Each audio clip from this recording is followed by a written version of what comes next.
감사합니다. 우리 하나님 말씀 보겠습니다. 베드로전서 4장 12절로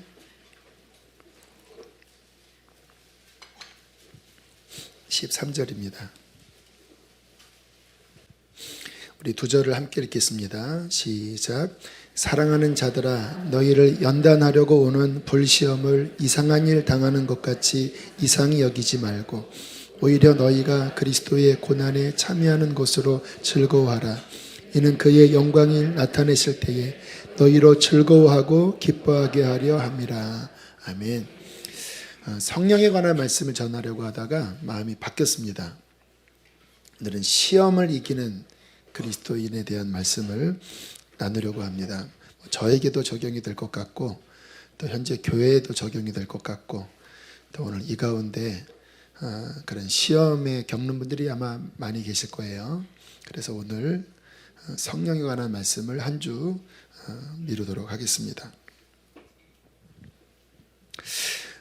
우리가 신앙생활을 하면서 늘 시험이 있어요. 신앙 성장은 언제나 그 시험을 이길 때 성장합니다. 그러니까 신앙 성장은 자연적으로 성장되는 게 아니에요. 우리의 육신은 태어나면 자연적으로 성장하지만 신앙은 자연적 성장하지 않습니다. 시험을 이길 때 성장합니다. 시험을 이기지 못하면 정체되는 게 아니라 퇴보합니다. 시험을 이기고 성령 받잖아요. 성령 받기 전에 얼마나 많은 어려움들이 있습니까? 그거를 이기고 성령 받지요. 또 성령 받고 또 많은 시험들이 있는데 그것을 이길 때 더 충만함 받고 더 영적으로 성장하거든요. 근데 그렇게 성장하던 어느 시기에 신앙이 딱 정체됩니다. 그리고 퇴보해요. 왜 그런지 아시죠? 뭔가의 시험에 그가 걸려서 넘어진 겁니다. 시험이 극복이 안 되면 신앙은 추락하게 되고 시험을 승리할 때 하나님이 원하시는 그 목적까지 가게 되는 거예요. 예수님께서는 이 부분에 대해서 비유를 말씀하셨습니다. 제가 복음서의 많은 비유 가운데 제일 중요한 비유라고 생각하는 말씀이 이 부분이에요. 이 부분은 구원과 관련된 비유이기 때문에 너무 중요합니다. 씨 뿌리는 자의 비유. 길가에 떨어진 씨, 돌밭에 떨어진 씨, 가시밭에 떨어진 씨, 옥토밭에 떨어진 씨. 결국 복음의 씨앗이 구원의 열매까지 맺는 밭은 마지막 옥토밭이죠. 나머지는 처음에는 뭔가 뿌리를 내리고 뭔가 뻗어나가는 것 같았지만 다 뽑히고 막혀버렸습니다. 뭐 때문에 막혔는지 아시죠? 시험에 걸려 막혔어요. 세상의 유혹에 막히고 환난에 막히고. 그래서 복음의 씨앗이 구원의 열매까지 가야 되는데 중간에 쭉정이가 돼버리고 중간에 타져버려요. 구원까지 못 가요. 이게 저는 왜 중요하다고 보냐면 많은 사람들이 신앙을 시작하지만 끝까지 완주하는 사도 바울의 고백, 내가 나의 달려갈 길을 다 마치고 믿음을 지켰으니 이제 나는 의의 면류관을 받는다. 그 승리의 면류관을 받는 사람이 성경의 맥락 그대로를 보면 적다라는 거예요. 시작은 했는데 가다가 시험에 걸려서 넘어지는 일들이 얼마나 많은지 몰라요. 그래서 마태복음, 마가복음, 누가복음에 공히 이 비유를 주님께서 반복 기재하셨습니다. 어떤 거는 마태복음에는 있고 어떤 거는 마가복음에는 없고 뭐 이렇게 주님께서 어떤 사안에 따라서 겹치기도 하고 빼기도 하셨거든요. 유독 이 비유만큼 마태, 마가, 누가복음에 동일하게 나와요. 왜요? 우리의 신앙 구원에 있어서 끝까지 열매 맺는 이 길이 실제로 너무나 중요하고 너무나 많은 사람들이 중간중간에 시험에 걸려 넘어지기 때문인 것입니다. 제가 신앙생활을 했던 그런 과정을 보면서 이렇게 떠오르는 게 있더라고요. 성령 받고 얼마 지나지 않아서 마음이 불편한 그 상태가 돼버렸어요. 자꾸 짜증이 나고 신경질이 나더라고요. 마음에 뭔가 시험이 들은 거예요. 뭔가 이렇게 상함이 생겼습니다. 그래서 교회 안에 있다가 짜증나서 그냥 집에 확 가버렸습니다. 그리고 귀찮아서 그냥 주일날 누워버렸어요. 이렇게. 여기 시험이 왔으니까. 근데 그때 감사하게 하나님께서 은혜를 주시더라고요. 제가 가끔 했던 예화입니다. TV에서 그 초원의 집이라고 하는 그런 프로가 옛날에 했는데, 그 맹인 제인이라고 하는 딸이 처음 점자책을 배우면서 그 점자책 선생님이 점자책을 읽어주는 내용이었습니다. 창세기 1장이었어요. 태초에 하나님이 천지를 창조하시니라. 하나님이 가라사대 빛이 있으라 하심에 빛이 있었고 그 빛이 하나님 보시기에 좋았더라. 이게 TV에서 이렇게 나오는데 성령께서 이렇게 시험이 들어 그냥 다 포기하고 누워있는 제 마음 안에 은혜를 주시더라고요. 태초에 하나님이 대영이를 창조하시니라. 대영이가 하나님 보시기에 좋았더라. 그렇게 해석이 되면서 주님께서 제 누워있는 저에게 이 세상이 창조되기 전부터 나의 계획 속에 네가 있었고 태초에 내가 너를 이미 내 마음속에 지었을 때에 너는 나의 기쁨이었다. 그런 해석이 내 마음에 되면서 갑자기 누워서 이렇게 눈물이 막 주르르 떨어지면서 다시 벌떡 일어나 제 마음이 회복이 되었어요. 작은 일이지만 그러한 그 마음 불편하게 하는 시험들이 여기까지 오면서 굉장히 많았거든요. 그런데 그때마다 하나님이 이런 은혜 주시고 저런 은혜 주시고 해서 그 시험의 그 허들을 또 뛰어넘고 좀 주저앉았다가 또 뛰어넘고 뛰어넘으면서 여기까지 온 것입니다. 여러분, 우리의 삶에 크고 작은 시험이 늘 도사리고 우리를 넘어뜨리려 할 것입니다. 중요한 것은 그것을 이겨야 돼요. 그래야 천국까지 가는 겁니다. 그리스도인은 시험에 강한 그리스도인이 돼야 돼요. 시험에 약해 빠진 정말 메가리를 못 쳐는 그리스도인이 되면 그 사람은 언젠가는 중도 탈락합니다. 끝까지 가려면 강해야 되거든요. 뭐에 강해야 되냐? 시험에 강하셔야 합니다. 요한계시록에 주님께서 하신 반복되는 말씀이 뭔지 아시죠? 이기는 자가 생명의 멜로간을 얻을 것이요, 이기는 자가 생명나무의 가시를 먹을 것이요, 이기는 자가 둘째 사망의 해를 받지 아니할 것이요, 이기는 자가 하늘 보좌에 주님과 함께 앉을 것이다 말씀하세요.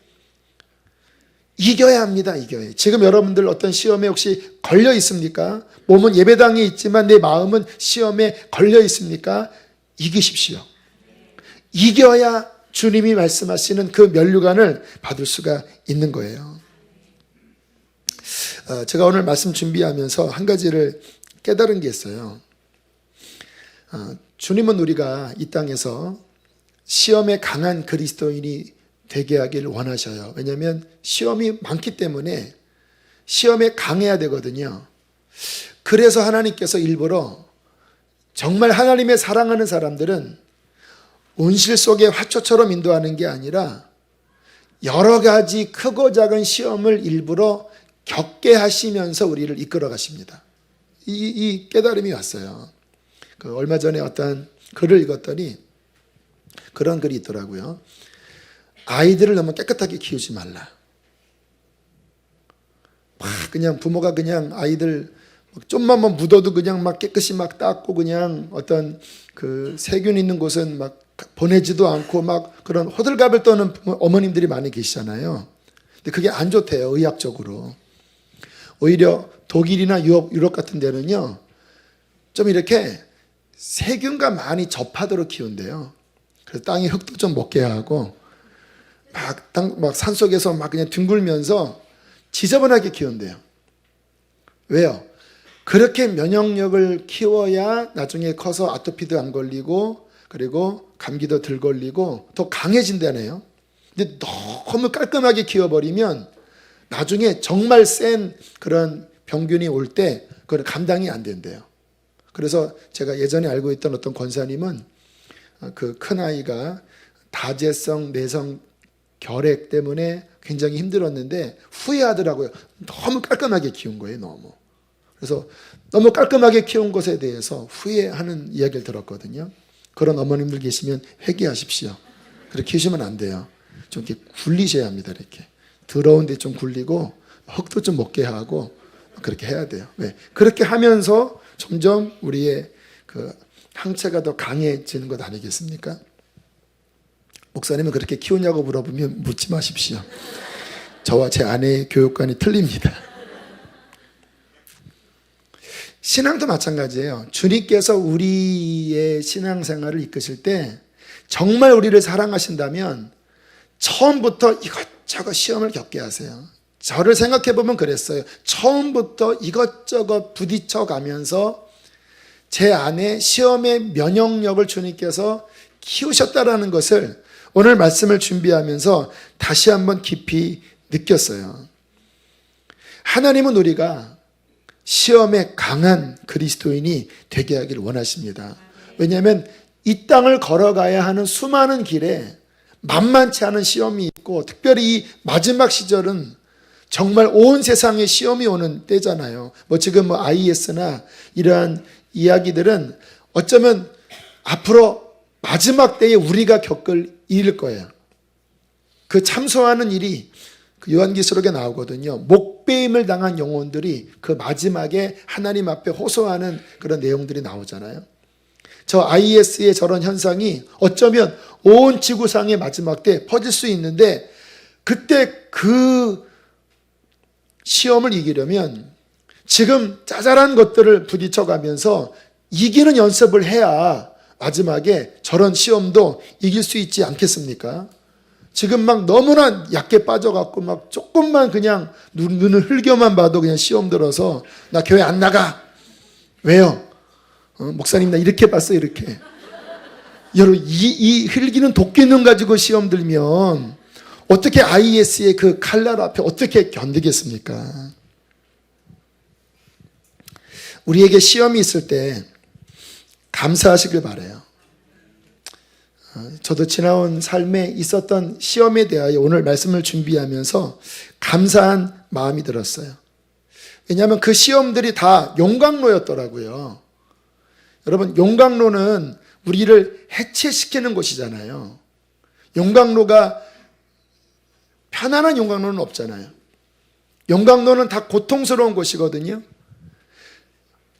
우리의 인생에 하나님께서 이러한 저러한 용광로를 마련하셔서 그 속에서 우리를 연단하시고 강하게 만드신 거예요.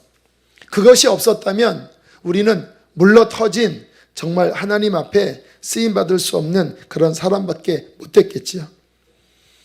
자, 오늘 이 시험에 대하여 우리가 살펴볼 텐데요.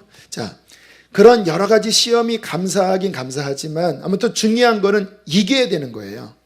이겨야 그 시험이 나를 더 강하게 하지, 시험이 부딪혔는데 거기에 잡아먹이면 그러면 교회를 떠나는 것이 되거든요.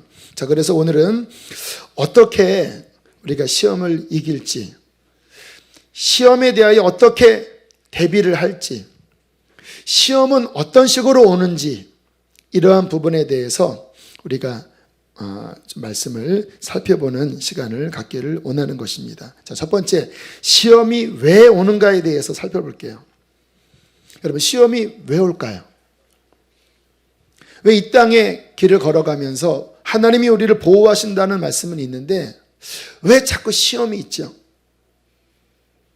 우리가 아셔야 될 게 뭐냐면요, 이 땅의 과정은 천국에 가는 과정입니다. 천국은 시험이 없는 곳이에요. 그것은 완벽한 하나님의 나라입니다. 그러나 이 땅의 길은요, 시험이 있는 광야의 길입니다. 그러니까 이 땅의 길을 걸어가면서 시험이 없기를 바라는 것은 말이 안 되는 거예요. 마치 전쟁터에 나가 총알이 없기를 바라는 거예요. 이 땅의 삶은요, 마귀가 우리를 시험하고, 이 땅에서의 삶은 늘 우리의 연약함이 있고, 이 땅에서의 삶은 인간 안의 그 죄성이 우리 안에서 꾸역꾸역 흘러나오는 게 이 땅의 삶이잖아요. 그곳에서 사는데 여기에 죄가 있고 여기에 죄가 있고, 마귀가 정말 눈을 부릅뜨면서 우리를 공격하려고 하고, 우리 안에 그 연약함이 있는데 이 땅의 길을 걸어가면서 어찌 시험이 없겠습니까? 이 땅에서는요, 어디에 가나 시험이 있습니다. 어디에 가나. 많은 분들이 이렇게 저희 교회에 등록하시면서 막 사모하는 마음으로 등록을 하세요. 마치 이 교회에 오면 막 내가 진짜 막 완전히 이제 잘 될 것처럼 그렇게 오세요. 죄송합니다. 그렇지 않습니다. 이 교회요, 시험 많은 교회입니다. 제가 지금 4년 6개월 7개월 목회하는데요, 끊임없어요. 끊임없이 그냥 바글바글 완전 마치 고속 급행 열차가 막 하면서 가는 그런 느낌이에요. 열차 비행기입니다. 하면서, 그러면서 4년 6개월 7개월 그냥 이렇게 막 달려가는 거예요. 막 하나님께서 성령의 은혜를 부으시니까 또 마귀는 또 어떻게 해서라도 더 끄집어내려고 이런저런 시험, 또 담임자의 부족함, 또 여기 오시는 분들의 여러 연약함들이 막 아우러지는데, 성령은 역사하시고 하나님께서 이 교회에 대한 뜻이 있으셔서 막 기름 부어 막 어떠한 중요한 것들을 막 열어주시면서 역사하시지만, 그거를 막 따라가면서 막 주여 할렐루야 할렐루야 하면서 이해가 가요. 어디 가나 시험이 있어요. 어디 가나. 이 땅에서의 삶은, 예수님도 이 땅에 계실 때 태어나면서부터 시험이 있었습니다. 태어나면서부터 헤롯이 미쳐갖고 막 죽이려고 막 쌍심시를 키고, 예수님을 못 죽이니까 2살 아래에 막 애들 막 싹 죽이잖아요. 예수님께서 공생에 시작하실 때 마태복음 4장에 보면 예수께서 성령에 이끌리어 마귀에게 시험을 받으러 광야로 가시다.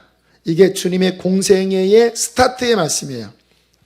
시험 받으러 성령에 이끌리어 광야에 가서 40일을 줄이시며 기도하실 때, 시험하는 자가 와서 이르되 이 돌이 떡덩이가 되게 해라. 높은 데서 뛰어내려 하나님을 시험해 보아라.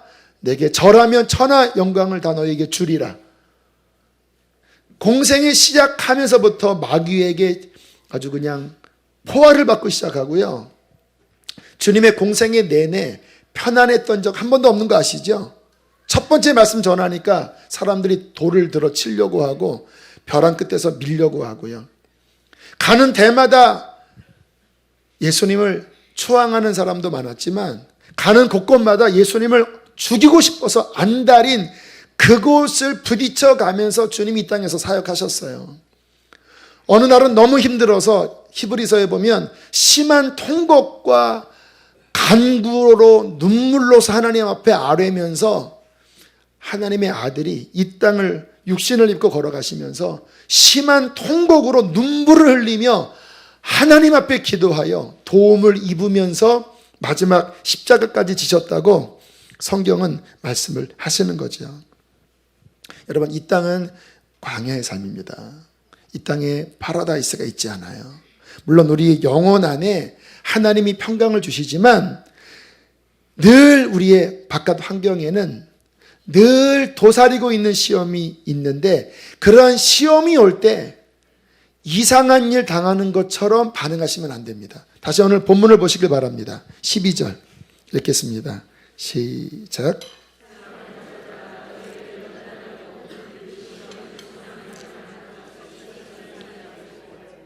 네, 시험이 올 때 이상히 여기지 마라. 왜 내게 이런 시험이 왔어? 라고 말하지 말라는 말이에요. 이 땅에서는 시험은 당연한 겁니다. 예수님도 시험 당하셨어요. 성경 인물 보세요. 성경에 나와 있는 인물 가운데 시험 없는 사람 거의 없습니다.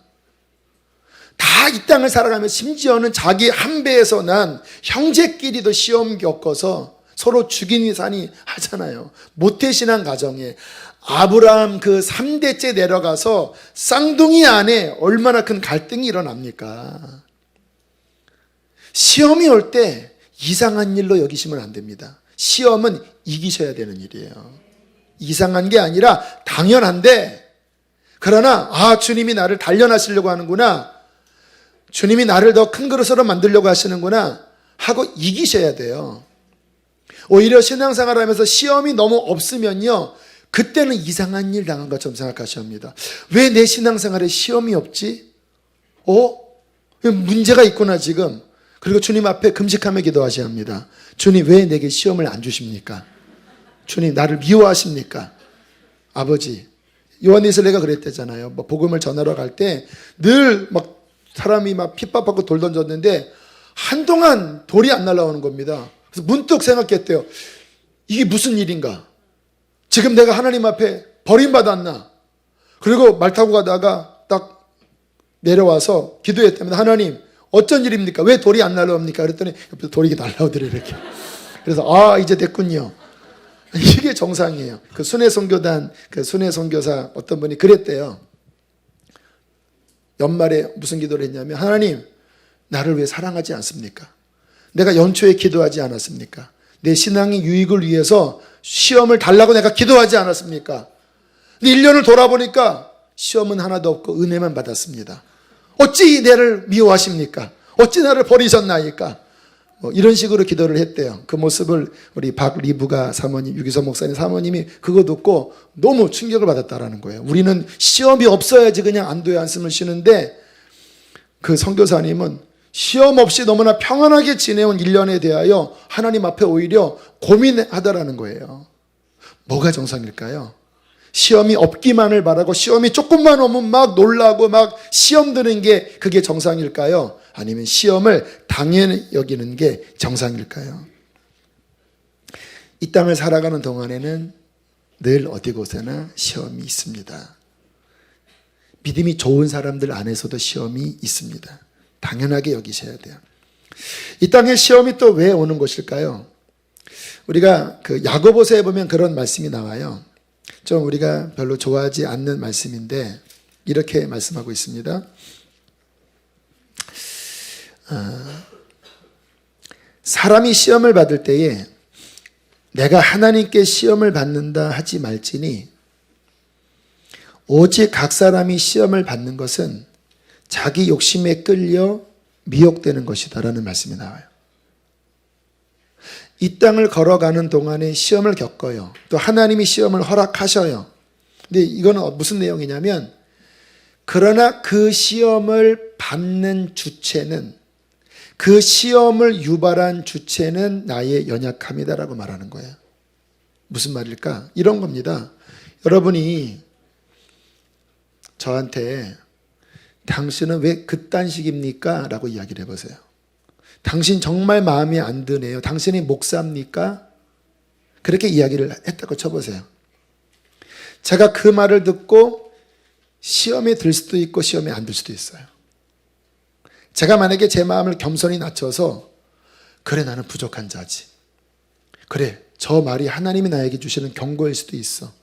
그래, 나는 부족한 자야. 목사 같지도 않아. 저를 딱 낮추면, 겸손하게 하면 그 말이 저한테 시험이 안 됩니다. 근데 제가 고개를 빳빳이 들고 감히 목사한테 뭐 저런 건방진 게 다 있어? 제가 쭉 올라가면 그 말은 내 안에 걸려요. 상처가 돼요. 미움이 돼요. 여러분, 물론 그렇게 말하는 사람에게 잘못이 있다고 할 수 있죠. 그러나 어떤 면에서 보면 그 시험에 걸린 것은 나의 어떠한 게 작용한 거라는 거예요. 이해가 되십니까? 제가 가끔 이야기를 했죠. 어떤 분이 와서 사기를 친 거예요. 투자해라. 여기에 투자하면 한 달에 20%의 이자를 준다. 이 말이 안 되는 건데, 그러면서 한 5개월, 6개월 또박또박 이자를 준 거예요. 1억을 냈는데 한 달에 2천만 원씩 5달에 투자한 원금 복구가 된 거예요. 얼마나 확실합니까? 그러니까 그 다음에는 뭐 빚 얻어서 막 더 얻어서 막 몇십억을 다 투자했는데 알고 보니까 사기꾼이었어요. 싹 하고 날아갔어요. 그때 막 그냥 그가 막 시험 들어서 막 하나님께 원망을 하고 막 투정하고 불평을 할 수 있겠죠. 그런데 보세요. 왜 걸려 넘어졌습니까? 그 마음에 욕심이 있어서 그런 거잖아요. 이게 말이 안 되잖아요. 어떻게 한 달에 뭐 10%, 20%가 요즘 세상에 어떻게 그게 이자가 나옵니까? 말이 안 되는 거거든요. 근데 욕심이 잉태하니까 결국 자기의 욕심에 이끌려 시험에 들었다라는 거예요. 우리가 어떠한 시험에 들 때 그러므로 자신을 돌아봐야 합니다. 내 안에 그 시험에 빠지게 했던 뭔가의 원인이 있지 않나. 제가 가끔 제가 목회하면서 어려웠던 시절들을 이야기를 해요. 근데 가만히 보면 내가 목회하면서 왜 시험 들어서 낙심하고, 왜 제가 상처받고, 왜 슬럼프에 빠져서 이렇게 한동안 내가 영적으로 그렇게 번아웃 됐을까 생각을 해보면요. 물론 쌍방간이겠지만 거기에 키는 나한테 있었어요. 그런 여러 갈등의 관계에 있을 때 제가 가만히 보니까 제가 그 문제의 전면에 서서 반응을 보이고 있었던 거예요. 왜 이래? 이거는 틀린 거 아니야? 나 이거 마음에 들지 않아. 또는 교인들이 어떤 문제가 있다고 할 때 제가 이렇게 2001년도, 2년도, 3년도까지 안성에서 개척교회를 했을 때 막 힘든 교회들이 많이 왔습니다. 가정이 어렵고 경제가 어렵고 막 폭력이 있고, 그러니까 늘 저에게 찾아와서 그런 어려운 일들을 하소연했거든요. 근데 그런 이야기를 들을 때마다 제 마음은 늘 힘들었습니다. 그렇게 한 1년 반 지나면서 제가 이렇게 영적으로 확 가라앉아 버렸거든요. 근데 내가 나중에 보니까 실수를 한 거였더라고요. 그러한 문제를 제가 이렇게 들었을 때 제가 해결할 힘이 없으니까 주님 앞에 갔어야 되는데, 주님 앞에 간 게 아니라 내가 거기에 전면에 서서 내가 어떻게 하려고 하고, 내가 막 상처받고 내가 힘겨워, 그렇게 몇 달 몇 년 가버리면서 제가 슬럼프에 빠져버린 거더라고요. 결국 주님께서 저를 불쌍히 여기셔서 회복은 시켜주셨지만, 그리고 2003년도에 저를 더 단련하시기 위해서 부목사의 긴 길을 주님께서 턴하셨습니다. 그래서 한 8년 정도 안산과 선화목자교회에 있으면서 그런 과정을 거치면서 2011년도에 이제 개척을 나올 때 제가 고민이 됐어요. 제가 4년 만에 번아웃 됐거든요. 개척한 지 4년 만에 30살부터 30, 31, 32, 33, 33, 34, 그때 34살에 이제 번아웃이 됐는데, 야, 다시 내가 개척을 하면 또 4년 만에 그런 일이 벌어지지 않을까. 그때는 교인들이 뭐 50명 안팎이었는데. 근데 제가 마음에 다짐한 게 있어요. 그때처럼 반응하지 말아야 되겠다. 문제가 생길 때 내가 전면에 나서서 내가 그걸 짊어지지 말아야 되겠다. 주님 앞에 가야 되겠다. 주님께 드려야 되겠다. 왜요? 내가 못하겠더라고요. 한 사람도 내 힘으로 안 되겠더라고요. 여러분의 그 자녀, 속썩이는 자녀, 여러분의 힘으로 자기 배로 난 내 권위 아래에 있는 아이도 내 맘대로 안 되잖아요. 아니, 아이가 아니라 나도 내 맘대로 안 되잖아요. 그게 우리의 연약함이에요. 주님이 하셔야 합니다. 주님께 맡기셔야 합니다. 그러니까 지금 이제 4년 6, 7개월 오면서 뭐 지금은 이제 1000명 예배 드리니까, 1000명 예배 드린다는 말은 뭔지 아세요? 1000명의 시험이 있다는 말이에요. 50명 예배 드린다는 말은 뭐냐면 50명의 시험이 있는 거고, 10,000명이 예배 드린다는 말이면 10,000명의 시험이 있다는 말이에요. 한 사람당 다 시험입니다. 다. 여기다가 쓰세요. 시험. 그게 인간이니까. 제가요, 만약에 다 일일이 제가 짊어지면요, 저는 아마 지금쯤 팍 가라앉아서 마음은 상처투성이고 그냥 눌려서 도망가야 되겠다, 이런 마음이 들 것 같아요. 이제 그런 마음 안 들어요. 여러 가지 일도 있고 여러 가지 어려움도 있어 왔지만, 그러나 제가 시험에 들지 않는 길을 알았어요. 그때마다 주님 앞에 다 맡깁니다. 회개할 것 회개합니다. 나를 낮출 거 낮추고, 그리고 다 주님 앞에 맡기면서 주님 안에 거하려고 해요. 그러면 제 마음이 보호되더라고요. 그리고 그 하나하나를 주님이 주시는 지혜 속에서 그렇게 한 걸음 한 걸음 나가면서 지금 이제 4년 7개월 왔는데 괜찮아요. 앞으로도 저는 그렇게 갈 것입니다. 여러분, 우리가 이 땅을 살아가면서 여러 가지 시험이 있을 때 우리는 기억하셔야 될 것이 뭐냐면, 환경보다 더 중요한 것은 우리 안에 믿음이에요. 어떤 환경이 있다 할지라도 그 어려운 시험의 환경은 당연한 거라고 생각하셔야 되고요. 주님이 원하는 것은 환경의 변화가 아니라 그것을 대처하는 우리의 태도, 우리의 내적인 힘, 이러한 부분들을 믿음 안에서 훈련하면서 그것을 이기는 그리스도인이 될 때에 주님은 그 사람을 통해서 놀라운 일을 이루실 것입니다. 주님은 우리에게 그걸 원하세요. 그래서 오늘 이 밤에 그것에 대해서 말씀을 해주시는 거예요. 우리 이지선 자매가 막 온몸에 화상을 당하고 그 어려움을 겪었을 그날, 목사님이 그 병실에 찾아가서 망연자실 앉아있는 그 가족들 앞에 했던 예언의 고백이 뭐였냐면, 이때를 위한 믿음이라, 이때를 위한 믿음이라. 이러한 엄청난 시련이 내가 예수를 믿었는데 왜 왔습니까? 원망할 법한데 그때 목사님께서 예언하셨대요. 이때를 위하여 믿음을 주신 것이다. 그리고는 그 정말 죽음과 같은 그 화상의 치료와 그 엄청난 과정을 결국 믿음으로 견뎌내면서 참 긍정적입니다. 그 가정을 보면 우리 그 지선자매도 긍정적이고요.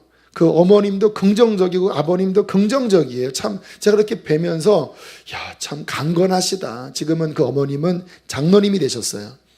이 내면의 태도가 다르더라고요. 그 시험을 이기는 분들 보면요, 이 영적 마인드가 달라요. 그 믿음으로써 승리하니까 결국은 하나님께서 그 화상을 통해서, 그 어려움을 통해서 많은 사람들을 세우는 그렇게 귀한 열매로 쓰시지 않습니까? 여러분, 앞으로 우리가 살아가면서 이 땅에서 많은 시험이 있을 거예요. 특별히 마지막 때이기 때문에 어떤 환난과 고통이 올 수도 있어요. 저는 제 신앙의 어떤 그 기준점이요, 모르겠어요. 생각만 그런 것일 수도 있지만, 저는 늘 제가 읽어왔던 책이 우리 주기철 목사님, 손양원 목사님, 초대교회 순교자들, 이러한 분들의 책을 늘 접하고, 지금 이렇게 IS나 북한의 그런 순교자들, 이러한 이야기를 늘 접하니까 어떤 면에서는 제 신앙의 어떠한 뭐라고 해야 되나요? 계기판이 거기에 많이 맞춰져 있어요. 그러다 보니까 성도들을 이렇게 대할 때 늘 어떤 그러한 기준으로 제가 이렇게 바라보는 경향이 있는 것 같아요. 여러분, 저는 그것이 이 마지막 때 필요한 생각이라고 믿습니다. 우리의 신앙의 기준을 너무 어린아이처럼 낮추시면 안 돼요. IS의 그 고통당하는 시리아의 그 동시대, 비행기 타고 대여섯 시간 가면 있는 동시대의 일이잖아요. 왜 그들만 그런 거를 겪어야 하고 왜 우리는 그런 것은 전혀 겪지 않을 것이라고 왜 오해하십니까? 그건 오해지요. 마지막 때가 되면 육룡중표를 적그리스도가 모든 사람에게 받게 하면서 그걸 안 받으면 다 죽인다고 그랬잖아요. 매매를 못하게 한다고 그랬잖아요. 정말 그 시대가 코앞에 온 것 같은데, 정말 그 시대가 오면 여러분은 지금과 같은 믿음으로 어떻게 그것을 견디겠습니까? 자, 이 시험이 많은 이 마지막 시대 어떻게 시험을 이기는지 오늘 5가지를 말씀을 드리려고 하는데요. 마음속에 새기시길 바랍니다. 첫 번째 따라합시다. 작은 시험부터 잘 이겨야 한다. 여러분, 큰 시험을 이기기 위해서는요, 자그마한 것부터 감당하는 훈련을 하셔야 합니다. 어떤 사람에게 여러분들이 상처받으시나요? 어떤 배신을 느끼시나요? 여러분, 그런 것에 별로 흔들리지 마세요. 어차피 사람은 다 그래요. 누구나 다 그래요. 사람에게 어떤 그런 상처를 받을 때 주님이 원하시는 건 뭐냐면 사람을 의지하지 말고 하나님만 의뢰하라 말씀하세요. 저도 이렇게 신앙의 과정 중에 제가 믿었던 어떤 멘토, 그런 분들에게 실망도 많이 했어요. 그런데 언제나 그때마다 주님이 제게 주신 마음은 뭐냐면 사람 의지하면 반드시 실망한다. 하나님 의지해라. 그렇다고 그런 분들을 그런 불신해라, 미워해라, 그건 아니었어요. 사람 안에는 다 연약함이 있고 또 그에게는 맞지만 너한테 안 맞는 게 있다. 틀린 게 아니라 그의 자라온 환경 가운데 그는 이게 맞다. 그러나 네가 자라온 환경에는 안 맞지. 사람 때문에 시험 들지 말아라 주님께서 말씀하세요. 우리의 삶에 매 순간 크고 작은 시험이 올 때 제가 아까 드린 말씀처럼 기준 자체를요, 그 마지막 순교의 기준을 맞추세요. 그러면 이 땅에서 일어나는 웬만한 거는요, 그냥 이렇게 됩니다. 이렇게. 시험 별로 없어요, 여러분. 사람 때문에, 어떤 물질 때문에 IS를 생각하면 은혜가 될 겁니다. 시험이 아무것도 없다라니까요. 마지막에 우리는 순교해야 될 사람이에요. 할렐루야. 우리 기준은 그겁니다. 내 신앙의 그릇은 마지막 순교다. 그냥 목 댕강, 그냥 하나님 이왕이면 그냥 깨끗하게 한 번에 가게 해주십시오. 아니면 그냥 한 번에 빵 하게 해주십시오, 주님. 주여. 그리고 그냥 한 번에 그냥 슉 가면요, 와, 저는 버킹검입니다, 주님. 이게 우리의 기준이어야 돼요. 그러면 이런저런 거 있어도 그거를 준비하라고 하시는구나. 누가 말로 확 여기 막 상처를 냈어요. 야, IS에 지금 저 사람이 훈련을 하는구나. 말로써 그래 이렇게 그래 배라 째 이렇게 물질에 좀 고난이 있어도 마지막 때 그 666표 안 받는 훈련을 하게 하시는구나. 할렐루야. 사업이 어려워요. 와, 그래 감당하게 하시는구나. 할렐루야. 기준을 그렇게 높여버리면요, 그 웬만한 다 작은 시험들입니다. 다. 할렐루야. 힘이 납니까? 시험 될 게 없다라니까요. 이것도 그 기준에마다 대비하면 다 째잘한 거니까. 사람들 가만히 보면요, 시험 없는 거 진짜 별거 아닌 것 같고 시험 별거 아닌 거. 누가 나를 진짜 상처 줬어요. 내 자존심을 건드렸어요. 그게 교회 옮기는 이유가 되고요. 그게 교회 몇 주 안 나오는 이유가 되는 거 보면, 그 사람들 데리고 IS 소굴에 가서 2박 3일 수련해야 합니다. 수련해. IS가 어떻게 목을 베는지 보고, 그 안에서 IS의 은혜를 받고, 그리고 와야 이게 정신을 차리지. 그냥 나에게 빠져갖고 그냥 요만한 어려움만 있어도 팍 해갖고 그냥 이렇게 하면, 앞으로 그런 사람 보면요, 그 스마트폰에 IS 그 빨간 옷 있죠, 그거 두건 쓴 거, 그거 딱 갖고 있다가 그거 딱 보여주기 바랍니다. 이렇게. 이게 네 기준이다라고 말씀을 하셔야 합니다. 자, 작은 시험부터 대범하게 이기라 말씀을 하셔야 되고요. 두 번째, 따라합시다. 시험이 올 때 감사하라. 참 이게 중요한 말인데요. 시험이 올 때 감사합니다 하는 것과 시험이 올 때 그 시험의 불평과 원망과 짜증과 낙심으로 말하는 것과 하늘과 땅 차이가 됩니다. 시험이 올 때 감사합니다. 합력화해서 선을 이룰 것입니다. 이렇게 말을 하면요, 갑자기 내 마음이 낭망해서 믿음으로 딱 바뀝니다. 그런데 시험이 올 때 내가 한숨 쉬고 그 시험에 관련된 말을 하면 거기에 묶여버립니다. 저는 참 감사했던 게요, 제가 중학교 3학년 때 저희 교회학교 담임선생님, 교회학교 중3 담임선생님 이름도 기억나요. 안부영 선생님이었어요. 그 안부영 선생님이 저에게 책을 하나 선물해 주었습니다. 멀린 캐로더스의 찬송생활의 권능이었어요. 중3 때 그 책을 읽고 참 은혜를 많이 받았습니다. 요지는 뭐냐? 시험이 올 때 감사하면 이긴다예요. 그리고 그 다음에 그 시리즈 책들을 거의 사서 읽었습니다. 감옥생활에서 찬송생활로, 아무튼 그런 시리즈들이 한 6편 이상 있는데 20대 초반까지 그 책들을 읽었는데 다 같은 내용입니다. 시험이 오면 감사하면 이긴다. 그래서 다양한 케이스를 열거하면서 그런 책을 읽었는데, 그래서 그게 제 안에 각인된 것 같아요. 막 시험 당하잖아요. 그러면 특히 이제 사람 가운데 어려움이 있잖아요. 그러면 딱 이렇게 돌아서서 찬양을 합니다. 감사해 시험이 찾아올 때에 하면서 찬양을 해요. 감사의 찬양을 해요. 그러면 마음이 이렇게 쭉 가라앉다가 그 찬양하면서 제 마음이 이렇게 주님을 바라보게 돼요. 주님을 바라보면 은혜가 임해요. 은혜가 임하면 상황은 해결됩니다. 그 훈련을 한 게 제 안에 시험을 이기는 굉장히 중요한 키가 되었어요. 여러분도 습관을 들이셔야 됩니다. 뭔가 이렇게 짜증 날 때, 뭔가 이렇게 뭐가 꼬일 때, 그때 거기에 푹 빠지지 마시고 한 발 뒤로 물러나서 주님 바라보면서 하나님 감사합니다. 저는 왜 이런 일이 일어난지 모르지만 그러나 하나님은 선하십니다. 하나님 합력해서 선을 이룰 것입니다 하고 찬양하세요. 시편 50편에 감사로 제사를 드리는 자가 하나님을 영어롭게 하나니, 그 앞에 보면 환난 중에 나를 부르고 내 선을 갚고 감사로 제사를 드려라. 그러면 하나님을 영어롭게 하리라. 다윗이 고난이 올 때 그 시편의 고백을 보면요, 막 괴로워하다가 결국 결론이 감사합니다, 찬양합니다 하면서 그 광야 그 시험 한가운데서 승리했잖아요. 바울과 실라가 그 고난의 그 한가운데 매를 맞고 고통당하는 그 한밤중에 하나님을 찬양하며 죄수들이 그 찬양 소리를 들을 때에 묶인 것이 풀어졌잖아요.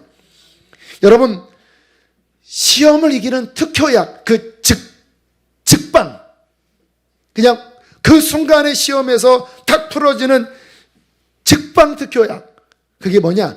감사합니다. 시험이 올 때 주님 딱 바라보고 감사합니다. 감사합니다. 자꾸 이렇게 고백을 하고, 아까 찬양처럼 오늘도 찬양할 때 할렐루야 할렐루야 찬양하면서 얼마나 하늘문이 열리는 은혜를 누렸습니까? 저도 그 찬양을 할 때 마지막에 주님께서 인지하셨구나. 주님이 인지하시면 상황 종료거든요. 근데 그 마지막 그 하늘문을 여는 그 우리의 진실한 고백이 뭐냐? 감사합니다. 감사. 하나님 찬양하는 거예요. 그때 내가 어떠한 환경과 상관없이 그분을 진실되게 찬양할 때 하늘의 문이 열리고 그가 임재하시면 그 임재가 우리를 승리하게 해 주시는 것입니다. 세 번째, 어려울수록 더 믿음을 붙잡아야 합니다. 시험을 이기는 길 따라합시다. 어려울수록 더 믿음을 붙잡아야 한다. 물론 감사가 그 시험을 이기는 제가 특효약이라고 말씀을 드렸는데, 그런데 그 감사의 핵심 원리는 뭐냐면요, 믿음입니다. 믿음. 하나님을 향한 신뢰와 믿음이 있기 때문에 그 순간 감사하는 거예요. 그러니까 시험을 이기는 정말 그 핵심은 뭐냐? 그 환경을 뛰어넘어 하나님을 신뢰하는 그 믿음이 시험을 이기게 하는 거예요. 유명한 말씀이 하박국 말씀이죠. 하박국이 시험이 들었습니다. 왜냐하면 막 악한 자들이 막 날뛰면서 하나님의 백성들을 막 노력해가고 하나님의 거룩한 백성들이 막 너무 어려움을 겪는 거예요. 그러니까 하박국이 막 시험 들어서 하나님 앞에 막 따집니다. 이게 하나님, 주님, 의로운 분이신데 악을 차마 못 보시는 분인데 왜 저 악인들이 왜 의로운 자를 저렇게 막 투망으로 막 사람 잡아가듯이 고기 잡듯이 왜 다 잡아갑니까? 그랬더니 주님께서 충격적인 응답을 해주셨어요. 앞으로 더 큰 환란이 온다. 그 갈대아를 내가 일으켰는데 그 갈대아 바벨론을 통해서 내가 세상을 심판할 것이다. 그때 너희 백성도 그 심판 때 잡혀가게 될 것이다. 그러면서 뭐라고 말씀하신지 아세요? 그러한 악인이 득세하는 일이 벌어지지만 의인은 믿음으로 살 것이다. 지금 너의 눈으로 바라볼 때 왜 이러한 일이 일어나는지 너는 답답하지. 더 심한 일이 일어날 거야. 그러나 기억해라.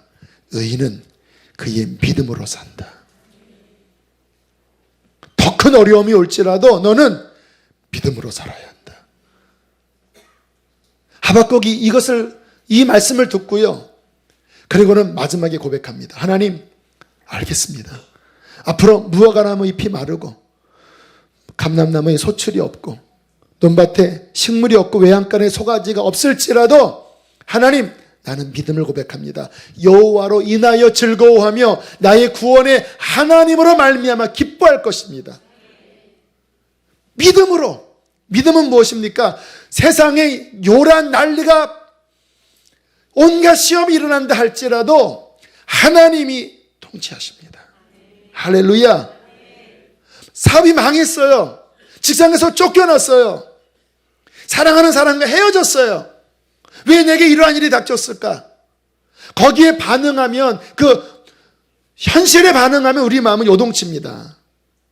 누가 나를 인정하지 않으면 낭망하고, 상처받으면 분을 품고, 세상이 요동하면 그 요동함 따라 나는 그냥 뒹구는 거예요. 그러나 믿음은 뭐냐? 하나님이 나를 통치하십니다. 하나님이 세상을 통치하십니다. 그 하나님은 신실하십니다. 그 하나님은 나를 사랑하십니다. 그 하나님은 나를 다스리십니다. 무화과나무 잎이 다 마르고 내가 가진 것이 다 흩어진다 할지라도 나와 함께 하시는 하나님을 내가 기뻐하고 하나님으로 내가 즐거워합니다. 이 믿음을 가질 때 마지막 날 승리합니다. 마지막 날에는요, 다 잃어버릴 각오하셔야 돼요. 다 잃어버릴. 가족들도, 재산도, 여러분의 자유도 감옥에 갇힐 수도 있어요. 만약에 동성연의 그 성차별 소수법이 통과되면요, 제가 이 강단에서 신명기 18장이나 로마서 1장 동성애에 대한 거를 설교하면 벌금 떨어지고 감옥 갈 수 있어요. 지금 영국 같은 데는 그런 일이 벌어지고 있어요. 그게 지금 세상은 다 글로 가고 있습니다. 지금 단순한 동성애 그게 아닙니다. 전 세계가 기독교에 적대적으로 다 지금 법적으로 흘러가고 있어요. IS가 공격하는 대상 미로는 크리스찬인 거 아시죠? 크리스찬입니다. 크리스찬 잡아 죽이려고 지금 눈에 불을 켜요. 마지막 그 적그리스도의 정부가 서면 그 666표의 끝은 신실한 그리스도인입니다. 다 잃어버리는 그날, 내가 하나님 믿었는데 고작 요겁니까? 라고 탄식할 수도 있는 그때가 오는데 무엇이 이기게 하는가? 믿음이 이기게 합니다. 믿음. 하나님이 통치하십니다. 비록 지금 나는 이런 고난 가운데 있어도 하나님, 당신을 신뢰합니다. 내가 죽는다 할지라도, 모든 것이 잃어버려진다 할지라도 하나님, 나는 여호와를 의지하겠습니다. 여호와를 기뻐하겠습니다. 이 믿음을 지금부터 더욱 훈련하시게 되기를 바랍니다. 네 번째, 시험을 어떻게 이기는지 제가 갖는 중요한 태도인데요. 더욱 주님 뜻 안에 거하면 돼요. 저는 이렇게 뭔가 이렇게 요동치고 뭔가 문제가 생길 때 저는 뒤로 물러나 하나님 앞 존전에 나아가 한 가지만을 점검합니다. 내가 주의 뜻 가운데 있는가? 혹시 여기에 내가 뭔가 틀어진 잘못된 게 있나? 하면 그거 회개해요. 왜요? 환경이 이러고 저러고가 중요한 게 아닙니다. 주님의 뜻에 벗어난 게 문제인 거예요. 그러나 내가 주님 뜻 안에 있다면 환경이 요동쳐도 괜찮아요. 왜? 하나님이 통치하시니까. 내가 주의 뜻 가운데 걸어가고 있다면 주님이 그것을 인정하시는 거라면 요동치고 세상 60억이 손가락질 해도 주의 뜻 안에 거한다면 결국 주님의 뜻이 영영이 서는 거예요. 그래서 저는 그런 면에서 단순합니다. 성경을 읽어요. 오늘도 누가복음을 어제부터 해서 다 읽었고, 어제는 요한복음을 다 읽었고, 구약을 이제 2월까지 아가서는 이제 요한계시록 읽고 한번 읽어보려고 그래요. 아가서와 요한계시록 끝이 연결되거든요. 구약은 일단 거의 다 읽고, 이제 오늘 사복음서를 다 읽었는데, 오늘까지 새벽 2시 반에 깨요. 이틀을 그렇게 했습니다. 주님이 깨우시는 거예요. 그러면 주 앞에 가서 무릎 꿇고, 그 화장실과 안방 사이에 이렇게 쪽방이 있습니다. 화장대 방이 있는데, 거기가 안 추워서 거기로 들어가서 성경책 피고 읽는 거예요. 뭐를 점검하냐? 내가 주의 뜻 가운데 있는가? 주의 말씀 가운데 거하는가? 주의 말씀은 이 가운데 나에게 뭐라고 말씀하시나? 한 장, 두 장 가지고는 분별 안 됩니다. 권식 있는 거예요. 막 10장, 20장, 30장씩 있는 거예요. 그리고 그 말씀 안에 회개할 것 회개하고 그 뜻 안에 거하는 이것만 딱 세팅이 되면 그 다음부터 괜찮아요. 왜냐? 주님과 동행하면 나머지는 그분이 행하시니까. 할렐루야. 여러분 삶에 시험이 올 때 너무 사람 만나지 않아셔도 돼요. 너무 그 환경 해결하려고 쫓아다니지 않아셔도 돼요. 주님 안에 거하십시오. 주의 뜻에서 벗어난 게 있다면 회개하세요. 그리고 주의 뜻에 나를 맞추세요. 그러려고 성경 보시는 겁니다.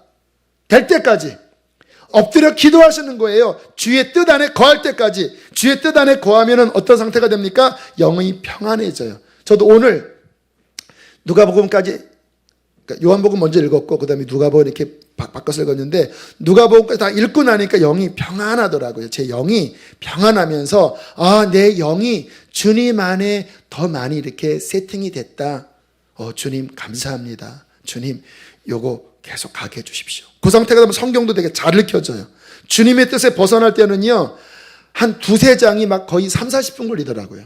며칠 그랬어요. 막 혼란해갖고.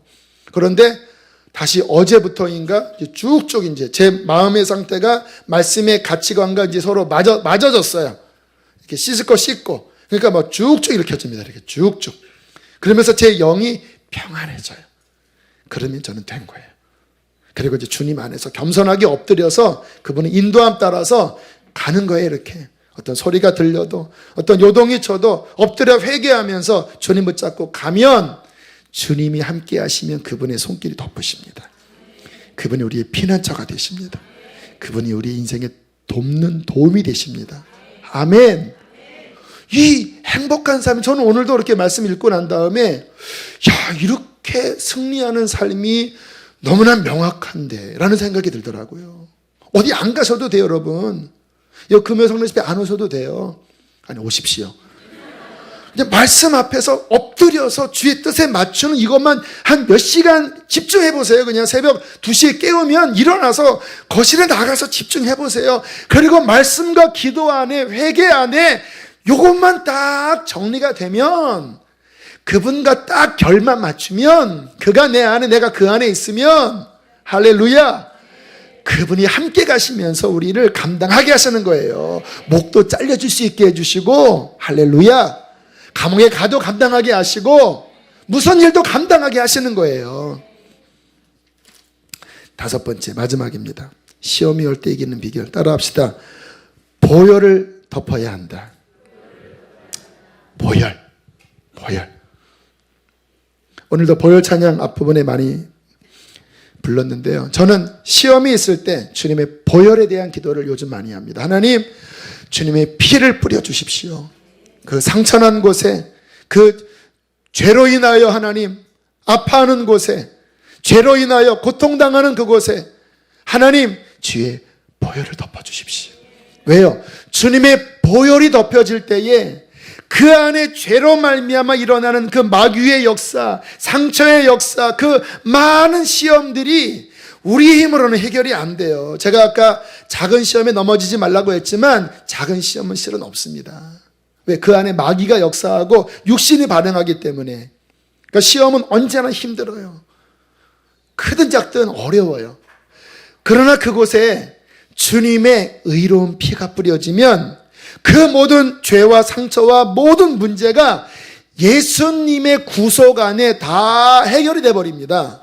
왜요? 피는 갚는 거잖아요. 그 문제에 대하여 갚아버리는 거잖아요. 죄는 요구합니다. 죽이라고. 정의를 외쳐요. 이게 문제라고. 그 안에 상처가 있어요. 그거를 붙잡고 마귀가 정죄하고 역사해요. 그런데 그 외치는 그 요구에 주의 피는 내가 다 갚았다. 그 죄와 저주와 허물을 내가 다 속했다. 할렐루야. 그 너의 요구가 나의 피 안에서 끝나버렸다. 그 순간 그 모든 것은 잠잠해집니다. 그의 피가 뿌려진 곳에 하나님의 성령이 임재하십니다. 하나님의 성령이 임재하실 때 우리는 승리하게 되는 거예요. 그래서 시험이 있을 때 피를 뿌리셔야 합니다.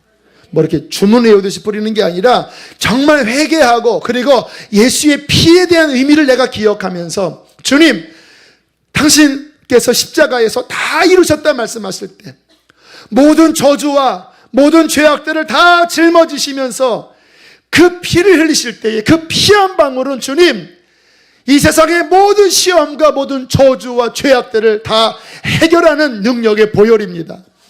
그 피가 나에게 이미 뿌려졌습니다. 나는 그 피를 날마다 마실 것입니다. 주님께서 내 피를 마시는 자는 내 안에 거한다고 말씀하셨는데, 믿음으로 그 피를 내가 마십니다. 나의 가정에 뿌려주시고, 나의 자녀들에게 뿌려주시고, 나의 배우자에게 뿌려주시고, 주여 나의 교회에 뿌려주십시오. 수많은 외침들, 수많은 정죄들, 수많은 상처들, 수많은 마귀의 역사들이 있지만 주님, 그곳에 어린 양 예수의 피가 뿌려진다면 그 모든 것들은 다 해결되고 주께서 회복시켜 주실 것입니다. 예수의 피밖에 없습니다. 예수의 피는 능력이십니다. 할렐루야. 어린 양의 피를 뿌리세요. 우리의 인생에 그 피가 있다는 것이 이 땅을 살아가면서 시험 많은 세상에 얼마나 큰 우리의 위로가 되고 우리의 능력이 되는지, 주의 보혈은 능력이 있습니다. 우리 그렇게 이 땅을 살아가면서 작은 시험을 이기고, 감사로 이기고, 믿음으로 이기고, 안에 거하여 이기고, 보혈로 이기고 또 이겨. 많은 시험이 있지만 결국 그것을 딛고 일어나 마지막 주의 나라에 들어갈 때에 흰옷 입은 자의 모습으로, 하나님의 그 모든 것을 다 완수한 모습으로 주의 품에 안겨 면류관 받는 저와 여러분 되시기를 축복합니다. 주님이 우리에게 힘을 주십니다. 아멘. 함께 이 시간 우리 찬양하겠습니다. 우리 보혈 찬양, 보혈 세상의 모든 이 찬양 고백하고 우리 함께 기도하겠습니다.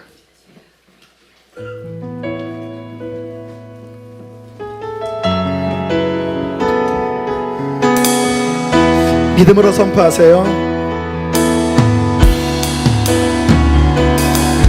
보혈 세상의 모든 헛된 외침보다 능력 있는 말씀, 날 의롭다 하며 날 보호하시네.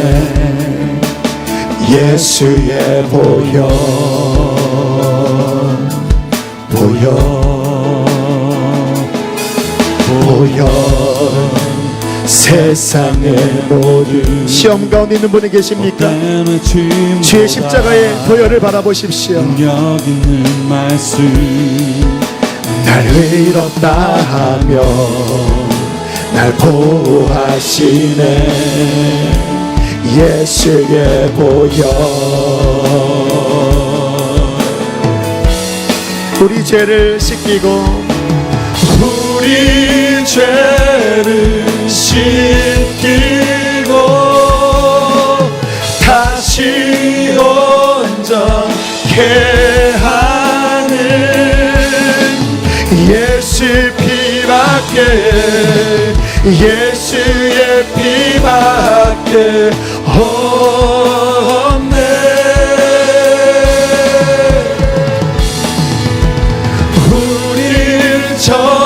정결케 하여 진그되게 하시는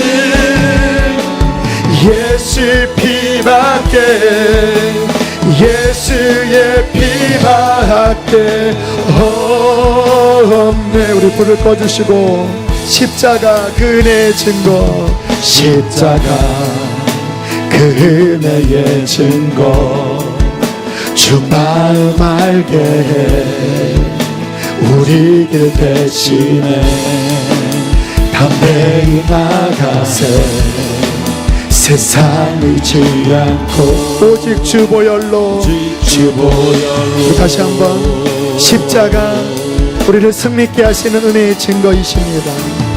십자가 은혜의 증거 주님 알게 해 우리 길 대신에 담대히 나가네 세상 의지 않고 오직 주 보혈로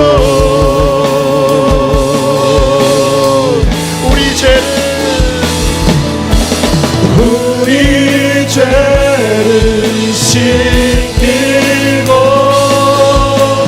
다시 온전케 하네 예수 피밖에 예수의 피밖에 없네.